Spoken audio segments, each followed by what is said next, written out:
প্রিয় দর্শক বন্ধু, মুক্তি চ্যানেলে সকলকে স্বাগত জানাই।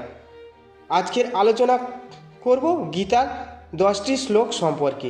কুরুক্ষেত্রের যুদ্ধের প্রাককালে অর্জুন বিষাদিত যে কথোপকথন হয়েছিল সে সম্পর্কে আজকের আলোচনা থাকবে। তাই সম্পূর্ণ ভিডিওটি দেখতে হলে প্রথম থেকে শেষ পর্যন্ত ভিডিওটিকে না টেনে এবং পুরোটাই দেখতে থাকুন এবং ভিডিওটি ভালো লাগলে একটি মাত্র শেয়ার করবেন এবং লাইক করবেন, কমেন্ট করবেন। শুরু করছি আজকের নিবেদন।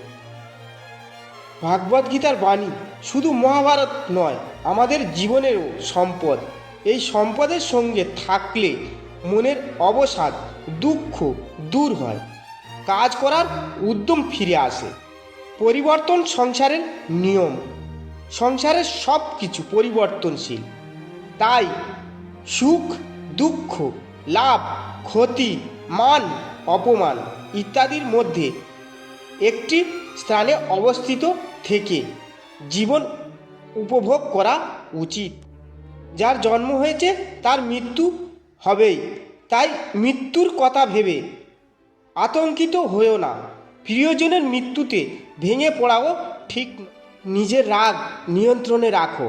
রাগের ফলে ভ্রম সৃষ্টি হয়, এই ভ্রম বুদ্ধিকে বিচলিত করে, এর ফলে বুদ্ধি নাশ হয়, ব্যক্তি পতনের দিকে এগিয়ে যায়। নিজেকে ঈশ্বরের চরণে নিবেদন করো। ঈশ্বর আমাদের রক্ষা করবেন।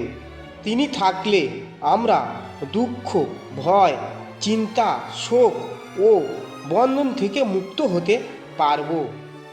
নিজের দৃষ্টিকোণ সঠিক রাখতে হবে।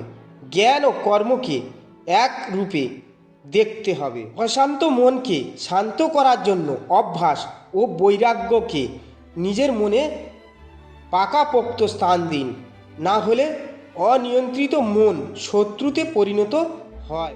আমরা যে কর্মই করি না কেন তার ফল আমাদেরই ভোগ করতে হয়, তাই কর্ম করার আগে বিচার করা উচিত। অন্য কারোর কাজ পূর্ণ করার চেয়ে আগে নিজের কাজ করো। অপূর্ণ হলেও সব ব্যক্তিকে নিজের কাজই করা উচিত। অতীত এবং ভবিষ্যতে চিন্তা করা উচিত একদমই নয়, কারণ যা হওয়ার তাই হবে, যা হয় ভালোর জন্য হয়। সকলের প্রতি মমতা, সমস্ত কাজের কুশলতা ও দুঃখ রূপী সংসার থেকে বিয়োগের নামই যোগ। তাই ভগবান শ্রীকৃষ্ণ বলেছেন, তোমার কর্ম ফলের জন্য তুমি দায়ী। হরে কৃষ্ণ কৃষ্ণ কৃষ্ণ হরে হরে, হরে রাম রাম রাম হরে হরে। প্রিয় দর্শক বন্ধু, ভিডিওটি মন দিয়ে দেখার জন্য অনেক অনেক ধন্যবাদ। আমাদের এই ভিডিওটিকে একটি লাইক দিলে আর আমাদের এই ছোট্ট মুক্তি নামক চ্যানেলটিকে সাবস্ক্রাইব করে আমাদের সাপোর্ট করলে আমরা নতুন নতুন ভিডিও আপলোড করার প্রেরণা পাব। আমাদের চ্যানেলটিকে সাবস্ক্রাইব করে আমাদের সাথে জুড়ে থাকুন এবং এরকম ভিডিও দেখতে থাকুন। ধন্যবাদ। হরে কৃষ্ণা, হরি বল।